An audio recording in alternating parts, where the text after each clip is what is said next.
So the Browns take a loss to the Miami Dolphins. Miami Dolphins it's a tough matchup these days with the amount of offensive weapons they have, and with the way the football the rules are now. It's a very tough offense to stop because they got weapons all over the place, high power guys that can blow the top off the roof any given play. So the philosophy that I think the Browns went into the game with was one called bend but don't break. It's a common philosophy that you'll see coaches use versus high-powered offenses that can score fast. So in other words, they know they're gonna give up some yards.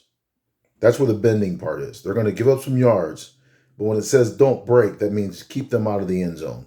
Limit them, between the 20s. They're going to get yards. It's going to be you're not going to shut them down totally. You know that. So you're bending a little bit. You're giving them plays. You're not letting them get big plays like 80-yard bombs.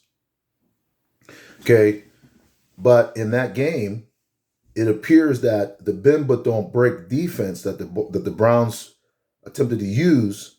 The problem was they gave up touchdowns. Okay, they allowed Miami to score when they got in the red zone, score touchdowns, not field goals, or not. They didn't make them punt.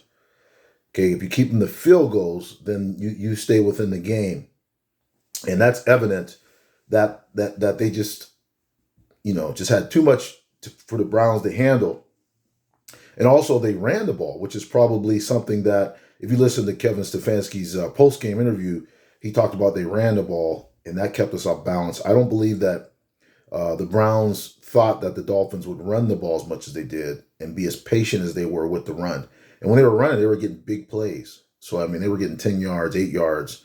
So racking up a lot of yards on it. So now you got to focus on that too, which when they first came to the game, they probably were just focused on trying to shut down the receivers, which I think he even said that in his post-game interview. They have two or three receivers that you really got to stop. And you're kind of like banging on them like they're not really going to try to run the ball that much. They're not patient. They want to score fast. They don't want to try to run the ball. So the final stats: Miami totally dominated the game. Tua, 25 of 32. That's like 75% somewhere around. I'm not sure. Somewhere around there, it's got to be 80% for 285 yards, 3 touchdowns, no interceptions. Miami ran the ball for 195 yards and a touchdown. Okay, so you're not going to win games giving up that many yards, especially if you're letting them score touchdowns. Okay, also Cleveland didn't run the ball as well as they normally would, which probably forced them to pass a little bit more. They didn't establish the run and control the clock and possess the ball. So another stat that I looked at. Miami averaged 7.3 yards per play. So, every 10 yards you get a first down.